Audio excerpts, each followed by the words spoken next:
Welcome to T-SAT current affairs. ఈ ఎపిసోడ్లో మనం ఆగస్టు మంత్కి సంబంధించి క్రీడా సంబంధిత విశేషాలను చూద్దాం.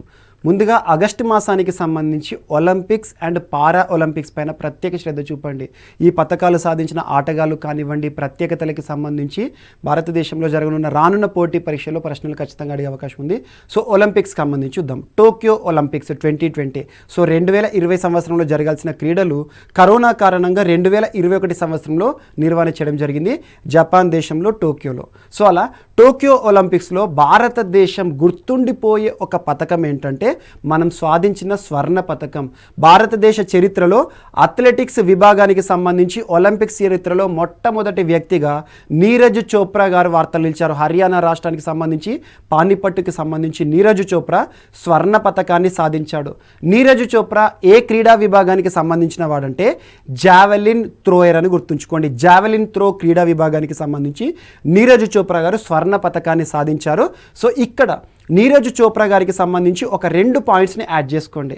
సో మనకు ఆగస్టు 7వ తేదీన నీరజ్ చోప్రా గారు మన చరిత్రకాలం భవిష్యత్ అంతా గుర్తుండిపోయే స్వర్ణ పథకాన్ని సాధించారు కదా. ఆగస్టు 7వ తేదీని ఇక మీదట రానున్న సంవత్సరం నుండి 2022 సంవత్సరం నుండి ప్రతి ఏటా ఆగస్టు 7వ తేదీని జావెలిన్ త్రో దినోత్సవంగా మనం జరుపుకోబోతున్నాం. నేషనల్ జావెలిన్ త్రో డే ఏ రోజు అంటే ఆగస్టు 7. ప్రత్యేకత ఏంటి? నీరజ్ చోప్రా గారు మనకు జావెలిన్ త్రో విభాగంలో స్వర్ణ పథకాన్ని సాధించారు. సో ఈ ప్రకటన ఎవరు చేశారంటే national athletics federation of India వారు రానున్న ఆగస్టు 7వ తేదీ నుండి ప్రతి ఏటా కూడా జావెలిన్ త్రో దినోత్సవం అన్నారు. అండ్ నీరజ్ చోప్రా గారికి సంబంధించి ఒక ప్రత్యేకమైన స్టేడియం వార్తలు నిలిచింది. నీరజ్ చోప్రా స్పోర్ట్స్ స్టేడియం పూణే కంటోన్మెంట్లో ఆర్మీ స్పోర్ట్స్ ఇన్స్టిట్యూట్ ఉంది కదా, ఆ ఆర్మీ స్పోర్ట్స్ ఇన్స్టిట్యూట్కి మినిస్ట్రీ ఆఫ్ డిఫెన్స్ వారు రాజ్నాథ్ సింగ్ గారు నీరజ్ చోప్రా స్టేడియంగా పేరును మార్చడం జరిగింది. ఇదొకటి ఇంపార్టెంట్. ఆ క్రీడా మైదానాన్ని తను ఆవిష్కరించడం జరిగింది రాజ్నాథ్ సింగ్ గారు. అండ్ నీరజ్ చోప్రా గారికి సంబంధించి 3వ అంశం అదేంటంటే భారతదేశ చరిత్రలో ఆర్బీఐ, బ్యాంకులకే బ్యాంక్ అంటాం, supreme bank, apex bank, RBI bank Neeraj Chopra గారిని ఒక బ్రాండ్ అంబాసిడర్గా నియామకం చేసింది. దేనికి సంబంధించి బ్రాండ్ అంబాసిడర్గా అంటే భారతదేశంలో బ్యాంకింగ్ ఫ్రాడ్స్ ఉన్నాయి కదా, బ్యాంకింగ్ ఫ్రాడ్స్కి సంబంధించి బ్యాంకింగ్ వ్యవస్థలో జరుగుతున్న మోసాలపైన ప్రజలకు అవగాహన కల్పించడానికి పబ్లిక్ అవేర్నెస్ క్యాంపెయిన్కి నీరజ్ చోప్రా గారిని RBI reserve bank of India అంబాసిడర్గా నియామకం చేయడం జరిగింది. సో నీరజ్ చోప్రా గారి గురించి గుర్తుంచుకోండి. అండ్ టోక్యో ఒలింపిక్స్లో మనకు 2వ పథకం ఏదైతే ఉంటుందో రజత పథకం, silver medal, top second silver మెడల్ని సాధించిన క్రీడాకారిణి మీరాబాయ్ చాను, మీరా సైకోమ్ చాను అని గుర్తుంచుకోండి, మీరాబాయ్ చాను అని గుర్తుంచుకోండి. తను ఏ క్రీడా విభాగానికి సంబంధించిన వారంటే వెయిట్ లిఫ్టింగ్ క్రీడకి సంబంధించి రజత పథకం 2వ పథకం. అండ్ 3వ క్రీడాకారుడు రవికుమార్ దహియా గారు. రవికుమార్ దహియా గారు ఏ క్రీడా విభాగానికి సంబంధించి అంటే రెజ్లింగ్కి సంబంధించి భారతదేశానికి స్వర్ణ పథకం 3వ పథకాన్ని సాధించడం జరిగింది. అండ్ నెక్స్ట్ లవ్లినా బర్గోహెన్ గారు కాంస్య పథక విజేత. ఏ క్రీడా విభాగానికి సంబంధించి అంటే బాక్సర్ అని గుర్తుంచుకోండి. లవ్లినా బర్గోహెన్ ఏ క్రీడా విభాగంలో కాంస్య పథకాన్ని సాధించారంటే మనకు boxing. And next PV Sindhu గడిచిన ఒలింపిక్స్ రియో ఒలింపిక్స్ 2016లో మనకి రజత పథకాన్ని సాధించిన, సిల్వర్ మెడల్ని సాధించిన పివి సింధు గారు ఈసారి స్వర్ణ పథకం సాధించే అవకాశాలు ఉండే, కానీ ఫైనల్గా మాత్రం కాంస్య పథకంతో సరిపెట్టుకోవాల్సి వచ్చింది. కాంస్య పథక విజేతగా బ్యాడ్మింటన్ క్రీడాకారిణి పివి సింధు గారు గుర్తుంచుకోండి. అండ్ బజరంగ్ పూనియా గారు కాంస్య పథకం గెలుపొందారు. ఏ క్రీడా విభాగానికి సంబంధించి అంటే రెజ్లింగ్. అండ్ మరొకటి ఒక క్రీడ మనకు భారతదేశ చరిత్రలో 8 సార్లు స్వర్ణ పథకాన్ని, ఒలింపిక్స్ చరిత్రలో 8 సార్లు స్వర్ణ పథకాన్ని సాధించిన హాకీ జట్టు 1980 తర్వాత ఇప్పటి వరకు ఒక్కసారి కూడా ఒక్క పథకాన్ని కూడా సాధించలేదు. అలాంటిది 2020 టోక్యో ఒలింపిక్స్లో మన భారత హాకీ జట్టు మనకు కాంస్య పథకాన్ని తీసుకురావడం జరిగింది. 7 పథకాలు, మొత్తానికి 7 పథకాలతో భారతదేశం టోక్యో ఒలింపిక్స్లో 48వ స్థానంలో నిలిచింది. సో యుఎస్ఏ అగ్రస్థానంలో మొత్తం 113 మెడల్స్తో అగ్రస్థానంలో టోక్యో ఒలింపిక్స్లో అగ్రస్థానంలో నిలవడం జరిగింది. అండ్ సో టోక్యో ఒలింపిక్స్కి సంబంధించి కొన్ని ఇంపార్టెంట్ ఎగ్జామినేషన్ పాయింట్ ఆఫ్ వ్యూలో టోక్యో ఒలింపిక్స్ సంబంధించి ఒక సాంగ్, అఫీషియల్ సాంగ్ వార్తలు ఇచ్చింది. అదేంటంటే హిందుస్థానీవే, హే హిందుస్థానీవే అనే ఒక సాంగ్. ఆ సాంగ్ని ఎవరు పాడారంటే అనన్య బిర్లా, ప్రముఖ గాయని. ఈ సాంగ్కి మ్యూజిక్ కంపోజ్ చేసింది ఎవరంటే ఏఆర్ రెహమాన్ గారు, మ్యూజిక్ డైరెక్టర్ అని గుర్తుంచుకోండి. అండ్ మనకు టోక్యో ఒలింపిక్స్ సంబంధించి అఫీషియల్ సాంగ్ ఏంటంటే లక్ష్య తేరే సామ్నే హే, మోహిత్ చౌహాన్ గారు ఈ పాటని స్వరకల్పన చేయడం జరిగింది. అండ్ నెక్స్ట్ వచ్చేసి ఒలింపిక్స్ 2020, టోక్యో ఒలింపిక్స్ 2020కి సంబంధించి మోటో ఏంటి అంటారు కమింగ్ కాంపిటేటివ్ ఎగ్జామినేషన్స్లో? ఫాస్టర్, హయ్యర్, స్ట్రాంగర్ అనేది మోటోగా గుర్తుంచుకోండి. ఫైనల్ డే ఒలింపిక్స్ ప్రారంభానికి ముందు ఒలింపిక్స్ నిర్వాహకులు మరొక పదాన్ని కూడా జత చేయడం జరిగింది. అదేంటి? టుగెదర్. కరోనా విపత్కర పరిస్థితుల్లో మనందరం కలిసి అనే అర్థాన్ని ఇస్తుంది. సో టోక్యో ఒలింపిక్స్ మోటో ఏంటి ఫైనల్గా? Faster, higher, stronger, together. So మన భారత స్వాతంత్ర దినోత్సవ వేడుకలకు మన ఒలింపిక్స్లో ఇండియన్ కాంటింజెంట్ ఉన్నారుగా, భారతదేశం నుండి పార్టిసిపేట్ చేసిన క్రీడాకారులను ముఖ్య అతిథులుగా ఆహ్వానించడం జరిగింది భారత ప్రభుత్వం అని గుర్తుంచుకోండి. ఇదొకటి ఇంపార్టెంట్. టోక్యో ఒలింపిక్స్కి సంబంధించి మనం సాధించిన పథకాలు 7. At the same time Tokyo ఒలింపిక్స్లో పతాకధారిగా ఎవరు వార్తలు నిలిచారంటే మనకి టోక్యో ఒలింపిక్స్లో చివరిసారి ఏదైతే ఉంటుందో మనకు హాకీ జట్టు captain, at the same time మనకి బాక్సింగ్కి సంబంధించిన క్రీడాకారిని పతాకదారులుగా వార్తలు నిలిచారు. And next Emma McKeon. So Olympics చరిత్రలో ఎమ్మా మెక్కియోన్ ఆస్ట్రేలియా క్రీడాకారిని ఒక నూతన చరిత్రను లిఖించారు. ఎమ్మా మెక్కియోన్ ఏ క్రీడా విభాగానికి సంబంధించి అంటే తను ప్రముఖ స్విమ్మర్, అంటే స్విమ్మింగ్కి సంబంధించి ఈతకారిని అని గుర్తుంచుకోండి. ముఖ్యంగా తను ఎన్ని పథకాలు సాధించారంటే టోక్యో ఒలింపిక్స్లో మాత్రమే 7 పథకాలను సాధించి ఒలింపిక్స్ చరిత్రలో ఒక్కసారి జరిగిన ఒలింపిక్స్లో అత్యధిక మెడల్స్ సాధించిన ఒక మహిళా క్రీడాకారిణిగా వార్తలు ఇచ్చారు. తన పేరేంటి? ఎమ్మా మెక్కియోన్, ఆస్ట్రేలియా క్రీడాకారిణి అని గుర్తుంచుకోండి, స్విమ్మర్. అండ్ ఇక టోక్యో పారాలింపిక్స్ విషయానికి వస్తే టోక్యో పారాలింపిక్స్. సో ఒలింపిక్స్ ముగియనే మన దివ్యాంగులు ఉంటారు కదా, సో దివ్యాంగులు ఆడే స్పోర్ట్స్ పారాలింపిక్స్ అంటాం. సో టోక్యో పారాలింపిక్స్కి సంబంధించి మనం చరిత్ర కాలం ఎప్పుడు కూడా భవిష్యత్తులో గుర్తుంచుకోవచ్చు. ఎందుకంటే అత్యధికంగా టోక్యో పారాలింపిక్స్లో అధిక పథకాలను సాధించాం మన క్రీడాకారుల ద్వారా. 19 పథకాలను సాధించాం. 19 పథకాలు. ఒక ఎగ్జాంపుల్ గుర్తుంచుకోండి. టోక్యో పారాలింపిక్స్కి ప్రారంభానికి ముందు భారతదేశం సాధించిన మొత్తం పథకాల సంఖ్య అన్ని పారాలింపిక్స్ కలుపుకొని 12 పథకాలు మాత్రమే. అలాంటిది టోక్యో పారాలింపిక్స్లో మాత్రమే మనం 19 పథకాలు, సింగిల్ ఈవెంట్లో 19 పథకాలు. ఒక్కొక్క పథకాన్ని సాధించిన ఆటగాడు, తన రాష్ట్రం, క్రీడా విభాగం, వీటిని గుర్తుంచుకోండి. సో క్రీడాకారుడు మొదటి క్రీడాకారిణి వచ్చేసి అవని లేఖరా గారు. అవని లేఖరా గారు రాజస్థాన్ రాష్ట్రానికి సంబంధించిన పారాలింపియన్. ఏ క్రీడా విభాగానికి సంబంధించిన ఆటగారిని అంటే మనకు షూటింగ్ విభాగం, షూటర్ అని గుర్తుంచుకోండి. తను సాధించిన పథకం గోల్డ్ మెడల్. 5 స్వర్ణ పథకాలను సాధించాం టోక్యో పారాలింపిక్స్లో. అండ్ సెకండ్ వచ్చేసి మనీష్ నర్వాల్ గారు. మనీష్ నర్వాల్ గారు ఏ రాష్ట్రానికి సంబంధించిన పారాలింపియన్ అంటే హర్యానా రాష్ట్రం. హర్యానా క్రీడాకారుడు మనీష్ నర్వాల్ గారు స్వర్ణ పథకాన్ని సాధించారు. ఏ క్రీడా విభాగానికి సంబంధించిన క్రీడాకారుడు అంటే తను కూడా షూటర్ అని గుర్తుంచుకోండి. అండ్ ప్రమోద్ భగత్ ఏ రాష్ట్రానికి సంబంధించిన వారంటే బీహార్ రాష్ట్రం. స్వర్ణ పథకాన్ని సాధించిన 3వ వ్యక్తి పారాలింపియన్ టోక్యో పారాలింపిక్స్లో. బ్యాడ్మింటన్ క్రీడాకారుడు అని గుర్తుంచుకోండి ప్రమోద్ భగత్. ప్రస్తుతం ప్రపంచ ఛాంపియన్గా ఉన్నారు, ప్రపంచ నెంబర్ 1 ఆటగాడు. అండ్ కృష్ణ నగార్ గారు స్వర్ణ పథకాన్ని సాధించారు. బ్యాడ్మింటన్ క్రీడాకారుడు, తమిళనాడు రాష్ట్రానికి సంబంధించి. అండ్ సుమిత్ అంటిల్ మన భారతదేశానికి 5వ స్వర్ణ పథకాన్ని గెలుపొందిన ఆటగాడు, హర్యానా రాష్ట్రానికి సంబంధించిన వాడు సుమిత్ అంటిల్. ఏ క్రీడా విభాగం అంటే javelin throw. And next Yathiraju Suhas ప్రత్యేకత ఏంటంటే భారతదేశ చరిత్రలో మొట్టమొదటి ఐఏఎస్ అధికారి, ఒక కలెక్టర్, ఇండియన్ అడ్మినిస్ట్రేటివ్ సర్వీసెస్, ఒక దివ్యాంగుడు, ఒక కలెక్టర్ పారాలింపియన్ మన భారతదేశ చరిత్రలో పార్టిసిపేట్ చేశారు. బ్యాడ్మింటన్ క్రీడాకారుడు, కర్ణాటక రాష్ట్రానికి సంబంధించి తను రజత పథకాన్ని గెలుపొందాడు, silver medal. And next Praveen Kumar గారు ఉత్తరప్రదేశ్ రాష్ట్రానికి సంబంధించిన ఆటగాడు, రజత పథకాన్ని గెలుపొందాడు, హై జంప్ క్రీడాకారుడు. అండ్ నెక్స్ట్ సింగరాజ్ అదానా హర్యానా రాష్ట్రానికి సంబంధించిన క్రీడాకారుడు, రజత పథకాన్ని సాధించాడు, షూటింగ్ క్రీడకి సంబంధించిన ఆటగాడు. అండ్ నెక్స్ట్ మనోజ్ సర్కార్, పేరు గుర్తుంచుకోండి, మనోజ్ సర్కార్ ఉత్తరాఖండ్ రాష్ట్రానికి సంబంధించిన పారాలింపియన్, కాంస్య పతక విజేత. ఏ క్రీడా విభాగానికి సంబంధించిన వారు అంటారు? బ్యాడ్మింటన్. ఇక్కడ చూడండి, ప్లేయర్ గుర్తుంచుకోండి, తనకి సంబంధించిన రాష్ట్రం గుర్తుంచుకోండి, తను ఈ టోక్యో పారాలింపిక్స్ సాధించిన పథకము అండ్ ఏ క్రీడా విభాగం, ఇవన్నీ గుర్తుంచుకోండి. అండ్ అవనీ లేఖర్ గారి ప్రత్యేకత ఏంటంటే 2 పథకాలను సాధించారు. షూటర్, 10 మీటర్స్ ఎయిర్ రైఫిల్ షూటింగ్కి సంబంధించి స్వర్ణ పథకం, 50 మీటర్స్ షూటింగ్ విభాగంలో కాంస్య పథకాన్ని గెలుపొందారు. అవనీ లేఖర్ గారు రాజస్థాన్ రాష్ట్రము ఈ టోక్యో పారాలింపిక్స్లో 2 పథకాలను సాధించిన మొట్టమొదటి క్రీడాకారిణి. భారతదేశ చరిత్రలోనే 2 పథకాలు సాధించిన మహిళా క్రీడాకారిణిగా చరిత్ర లిఖించారు. అవనీ లేఖర్ రాజస్థాన్ రాష్ట్రం, కాంస్య పథకం బ్రాంజ్ మెడల్ షూటింగ్ విభాగం, షూటర్ అని గుర్తుంచుకోండి. అండ్ హర్వీందర్ సింగ్ గారు కాంస్య పథకాన్ని సాధించడం జరిగింది ఆర్చరీ క్రీడకి సంబంధించి, archery. And Bhavina Ben Patel రజత పథకాన్ని సాధించారు, టేబుల్ టెన్నిస్ క్రీడాకారిణి, గుజరాత్ రాష్ట్రానికి సంబంధించిన క్రీడాకారిణి. అండ్ నిషాద్ కుమార్ గారు హిమాచల్ ప్రదేశ్ రాష్ట్రానికి సంబంధించిన పారాలింపియన్, రజత పథక విజేత, హై జంప్ క్రీడాకారుడు అని గుర్తుంచుకోండి.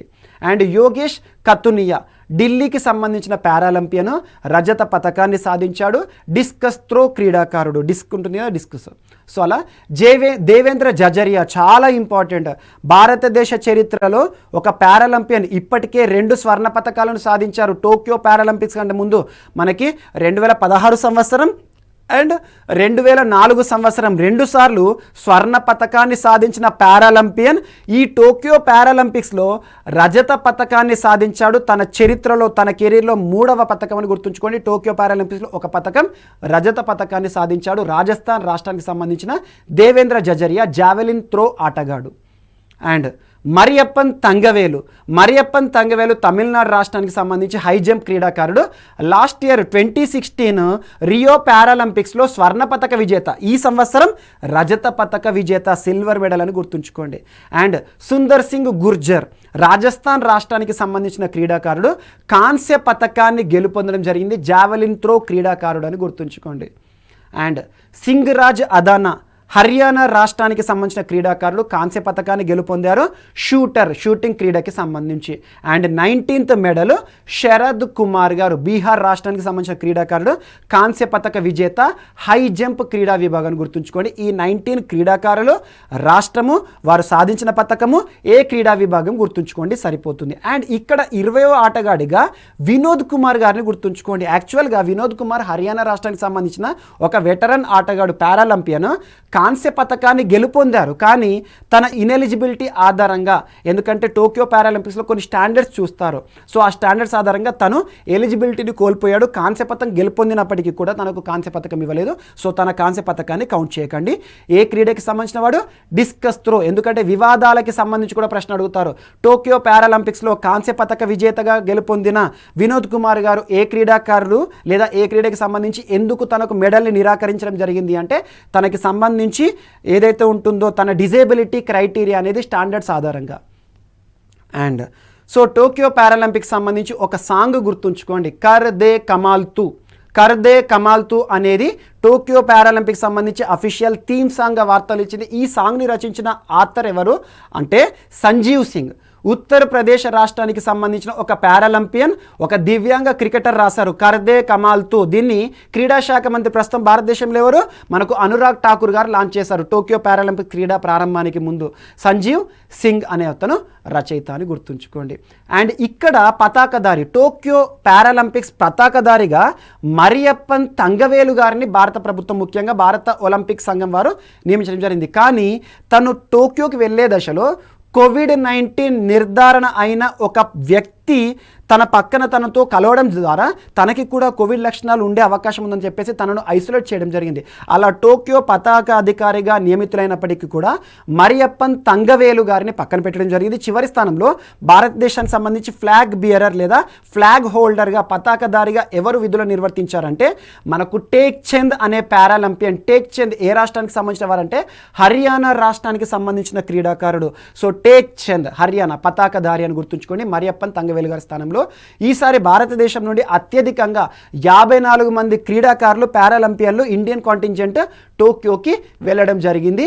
బ్యాడ్మింటన్ క్రీడను మొదటిసారి ప్రవేశపెట్టారు పారాలింపిక్స్లో. దానికి సంబంధించి 7 క్రీడాకారులు పార్టిసిపేట్ చేశారు, పథకాలను కూడా సాధించడం జరిగింది. ఇదొకటి ఇంపార్టెంట్. టోక్యో పారాలింపిక్స్ క్రీడలు ఆగస్టు 24న ప్రారంభం కావడం జరిగింది.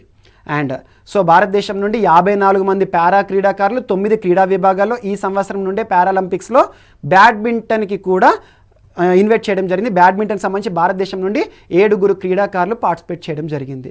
అండ్ ఇక టోక్యో ఒలింపిక్స్ 2020 టోక్యో పారాలింపిక్స్ పక్కన పెడితే క్రీడలకి సంబంధించి క్రికెట్కి సంబంధించి ఒక క్రీడాకారుడు శ్రీలంకకి సంబంధించిన అంతర్జాతీయ ఆటగాడు క్రికెట్కి గుడ్ బై పలుకుతూ వార్తలు ఇచ్చారు. తన పేరేంటంటే ఇసురు ఉదానా. ఇటీవల క్రికెట్ క్రీడకి వీడుకోలు పలుకుతూ వార్తలు నిలిచిన ఇసురు ఉదానా ఏ దేశానికి సంబంధించిన జాతీయ జట్టులో అంతర్జాతీయ క్రికెటర్ అంటే శ్రీలంక అని గుర్తుంచుకోండి. శ్రీలంక తరపున అంతర్జాతీయ బౌలర్, అంతర్జాతీయ స్థాయిలో గుర్తింపు పొందాడు.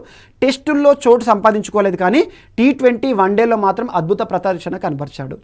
అండ్ ఇంకొక క్రీడాకారుడు, మన భారతదేశ చరిత్రలో గుర్తుండాల్సిన క్రీడాకారుడు, యాక్చువల్గా అండర్-19కి సంబంధించి వరల్డ్ కప్ విజయం సాధించిన భారత జట్టుకి కెప్టెన్గా విధులు నిర్వర్తించారు. 2012లో అండర్-19 వరల్డ్ కప్ విజేత భారత్, దానికి కెప్టెన్ ఉన్ముక్త్ చంద్ యాక్చువల్గా ఢిల్లీ ఆటగాడు. తనకి సంబంధించి క్రీడకు వీడుకోలు పలికాడు. కారణం ఏంటంటే జాతీయ జట్టులో అవకాశం కోసం వెయిట్ చేసి ఇక ఎక్కువ కాలం నేను వెయిట్ చేయలేని చెప్పేసి 30 ఇయర్స్ లోపే, 30 సంవత్సరాల లోపే, జస్ట్ 28 ఇయర్స్ వయసులోనే తను క్రీడకి వీడుకోలు పలికి ఆశ్చర్యపరచడం జరిగింది. సో సీనియర్ జట్టు తరపున ఒక్క మ్యాచ్ కూడా ఆడకుండానే కెరీర్ ముగింపాడు. IPL భారతీయ జట్టులో అద్భుత ప్రదర్శన ద్వారా గుర్తింపు పొందాడు. అండ్ ఫుట్బాల్కి సంబంధించి ఒక అంతర్జాతీయ ఆటగాడు, ప్రముఖ ఆటగాడు గెర్డ్ ముల్లర్ మరణిస్తూ వార్తలిచ్చారు. గెర్డ్ ముల్లర్ ఇటీవల మరణిస్తూ వార్తలిచ్చిన ప్రముఖ అంతర్జాతీయ ఆటగాడు గెర్డ్ ముల్లర్ ఏ క్రీడకి సంబంధించిన ఆటగాడు అంటే ఫుట్బాల్ అని గుర్తుంచుకోండి. ఏ జట్టుకి సంబంధించిన ఆటగాడు అంటే జర్మనీ జట్టు అద్భుత ప్రతిభను కనబరచడంలో జర్మనీ ఫుట్బాల్ ప్రపంచ కప్ గెలిచింది 1974లో. అప్పుడు జర్మనీ గెలిచిన జట్టులో, ఫుట్బాల్ ప్రపంచ కప్ గెలిచిన జట్టులో అద్భుతమైన ప్రతిభ కనబరిచిన ఆటగాడు గెర్డ్ ముల్లర్. ఫుట్బాల్ అంతర్జాతీయ దిగ్గజం, 62 అంతర్జాతీయ మ్యాచ్లో 68 గోల్స్ అంటే మామూలు విషయం కాదు. మరణిస్తూ వార్తలు నిలిచారు.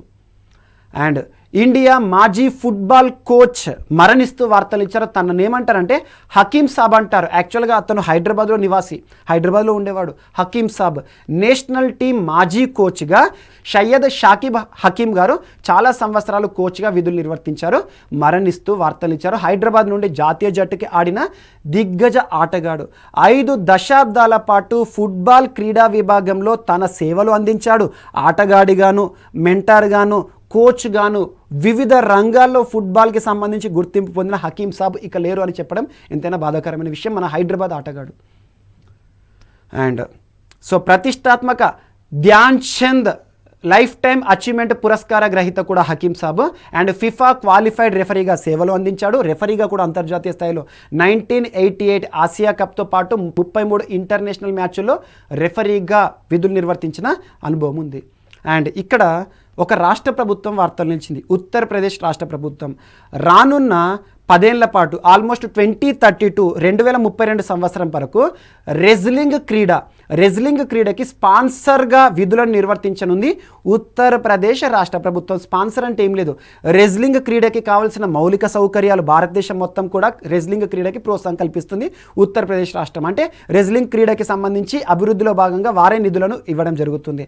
అండ్ ఆటగాళ్ళకి సంబంధించిన జెర్సీ కానివ్వండి, వాళ్ళకి సంబంధించిన షూస్ కానివ్వండి, గ్లౌజెస్ కానివ్వండి, వీటికి అయ్యే ఖర్చుని రానున్న 10 ఏళ్ల పాటు భారత రెజ్లింగ్ జట్టుకి ఎవరు స్పాన్సర్గా ఉంటారు? మనకి యూపీ.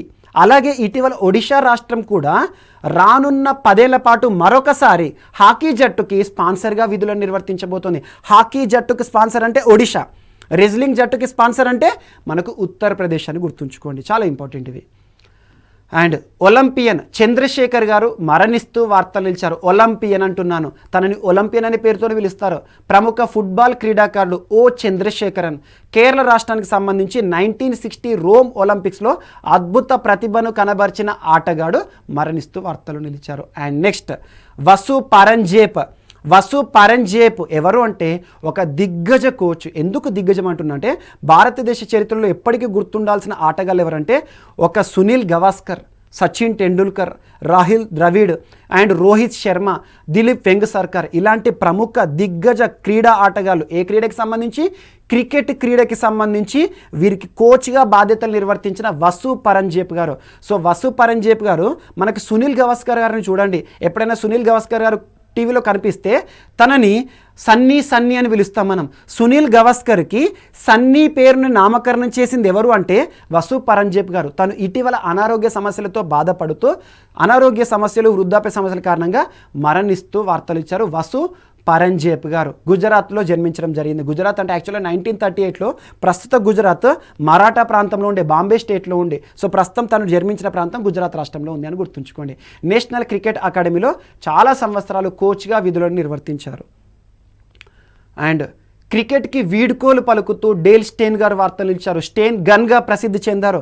అంతర్జాతీయ క్రికెట్ మ్యాచ్లు చూసేవారికి స్టేన్ గన్ అనగానే, స్టేన్ గన్ ఒక బుల్లెట్ నుండి తుపాకీ ఏ రకంగానైతే వస్తుందో తన చేతి నుండి బంతి కూడా అలా వస్తుందని చెప్పేసి అభివర్ణిస్తూ ఉంటారు వ్యాఖ్యాతలు. సో అలాంటి స్టేన్ గన్గా పేరొందిన డేల్ స్టేన్ ఏ జాతీయ జట్టులో సభ్యుడు, ఏ అంతర్జాతీయ దిగ్గజం? క్రికెట్కి సంబంధించి దక్షిణాఫ్రికా జట్టులో 17 ఏళ్ల సుదీర్ఘ కెరీర్ ఉన్న ఆటగాడు. సో ఇక అన్ని రకాల ఫార్మాట్లకు క్రీడలకి వీడుకోలు, క్రికెట్కి వీడుకోలు పలుకుతూ ఐపీఎల్లో కూడా ఇక కనిపించబోనని చెబుతూ క్రికెట్కి వీడుకోలు పలుకుతూ వార్తలు నిలిచిన డేల్ స్టేన్ ఏ జాతీయ జట్టులో సభ్యుడు? దక్షిణాఫ్రికా అని గుర్తుంచుకోండి. ఇప్పటికే తను 2019లో టెస్టులకు వీడుకోలు పలికాడు. ఇక మీదట వన్డేలు, T20లు అండ్ 2020లకి సంబంధించి అన్ని ఫార్మాట్లకి కూడా వీడుకోలు పలుకుతూ వార్తలు నిలిచాడు. And fit India mobile app వార్తలు నిలిచింది. ఫిట్ ఇండియా మొబైల్ యాప్ భారత క్రీడల శాఖ మంత్రి ఎవరు? అనురాగ్ ఠాకూర్ గారు ఈ యాప్ని లాంచ్ చేయడం జరిగింది. Ministry of sports and youth affairs. ఈ మొబైల్ యాప్ ఏంటంటే 2 భాషల్లో అందుబాటులో ఉంటుంది, హిందీ, ఇంగ్లీష్. దేనిపైన అవగాహన కల్పిస్తుంది? మనకు చూడండి, హమ్ ఫిట్ హేతో దేశ్ ఫిట్ హే అని చెప్పేసి, దేశం ఫిట్గా ఉండాలంటే మనం ఫిట్గా ఉండాలి. అందుకోసమే ఫిట్ ఇండియా ఫ్రీడమ్ రన్ అని చెప్పేసి ఇటీవల 2.0 రన్ని ప్రారంభించారు. ఫిట్ ఇండియాకి సంబంధించి ప్రత్యేకంగా ఫిట్నెస్ పైన అవగాహన కల్పించడానికి భారత ప్రభుత్వం చాలా చర్యలు తీసుకుంటుంది. అందులో భాగంగా ఒక మొబైల్ యాప్ మన ఫిట్నెస్ పైన అవగాహన కల్పించడానికి, ఫిట్నెస్ సంబంధించి శిక్షణనిచ్చే ఒక యాప్ని కూడా లాంచ్ చేయడం జరిగింది. And so major Dhyan Chand క్రీడా విశ్వవిద్యాలయం వార్తలు నిలిచింది. చాలా ఇంపార్టెంట్. మేజర్ ధ్యాన్ చంద్ క్రీడా విశ్వవిద్యాలయము మీరట్లో నిర్మిస్తోంది ఏ రాష్ట్ర ప్రభుత్వం అంటే ఉత్తరప్రదేశ్ రాష్ట్ర ప్రభుత్వం. ఉత్తరప్రదేశ్ రాష్ట్ర ప్రభుత్వం నిర్మిస్తున్న ఒక క్రీడా విశ్వవిద్యాలయం మీరట్లో. ఆ క్రీడా విశ్వవిద్యాలయానికి మేజర్ ధ్యాన్ చంద్ గారిని పేరును నామకరణం చేసింది. చాలా ఇంపార్టెంట్. వార్తలు నిలిచిన మేజర్ ధ్యాన్ చంద్ క్రీడా విశ్వవిద్యాలయం అనగానే మీరట్ గుర్తుకు రావాలి. ఏ రాష్ట్రం గుర్తుకు రావాలి? ఉత్తరప్రదేశ్ రాష్ట్రం గుర్తుకు రావాలి. అండ్ పివి సింధు పోస్టల్ కవర్ని ఆవిష్కరిస్తూ తెలంగాణ పోస్టల్ డిపార్ట్మెంట్ ఒక అద్భుతమైన అంశంతో వార్తలు ఇచ్చింది. పివి సింధు మన తెలుగు క్రీడాకారిణి, బ్యాడ్మింటన్ క్రీడాకారిణి. 2016 రియో ఒలింపిక్స్లో రజత పతక విజేత, 2020 టోక్యో ఒలింపిక్స్లో కాంస్య పతక విజేత, బ్యాడ్మింటన్కి సంబంధించి 2 పతకాలు అందించిన క్రీడాకారిణి. పివి సింధు గారి జ్ఞాపకార్థం ఎప్పటికీ గుర్తుండాలని చెప్పేసి యువ క్రీడాకారిణి తన పేరిట ఒక పోస్టల్ కవర్ని తెలంగాణ పోస్టల్ డిపార్ట్మెంట్ వారు ఆవిష్కరించడం జరిగింది. అండ్ స్టూవర్ట్ బిన్నీ ఏ ఆటగాడు అంటే, ఏ క్రీడకి సంబంధించిన ఆటగాడు అంటే క్రికెట్ ఆటగాడు. కర్ణాటక రాష్ట్రంలో జన్మించాడు. యాక్చువల్గా స్టూవర్ట్ బిన్నీ 2020లకు ప్రత్యేకంగా ఆల్రౌండర్, ఒక బౌలింగ్ ఆల్రౌండర్. చాలా జట్లకు తన ప్రతిభను చూపించడం జరిగింది. ముఖ్యంగా స్టూవర్ట్ బిన్నీ, రోజర్ బిన్నీ ఉంటారు కదా, తన యొక్క తనయుడు. భారత చరిత్రలో, క్రికెట్ జట్టు చరిత్రలో భారతదేశంలో గుర్తించాల్సిన ఆటగాడు రోజర్ బిన్నీ యొక్క తనుడే స్టూవర్ట్ బిన్నీ. సో క్రీడకి వీడుకోలు పలకడం జరిగింది. కర్ణాటకకి సంబంధించిన ఆటగాడు. యాక్చువల్గా తన భార్య కూడా చాలా ఫేమస్, మయంతి లాంగర్, చాలామందికి కూడా ప్రముఖమైన వ్యక్తి. అండ్ ఎస్టబెన్ ఒకాన్ హంగేరియన్ గ్రాండ్ ప్రీ విజేత. హంగేరీ దేశంలో జరిగిన గ్రాండ్ ప్రీ అంటే ఏం లేదు, ఫార్ములా 1 క్రీడకి సంబంధించిన ఒక టోర్నమెంట్ హంగేరీలో జరిగింది. హంగేరీ గ్రాండ్ ప్రీ 2020 విజేత ఎవరు? ఎస్టబెన్ ఒకాన్ గారు విజేతగా నిలిచి వార్తలు నిలిచారు. అండ్ మాన్ కౌర్ ఏంటంటే ఒక వెటరన్, ఒక అథ్లెట్, వరల్డ్ మాస్టర్ అథ్లెట్ మరణిస్తూ వార్తలు ఇచ్చారు 105 సంవత్సరాల వయస్సులో.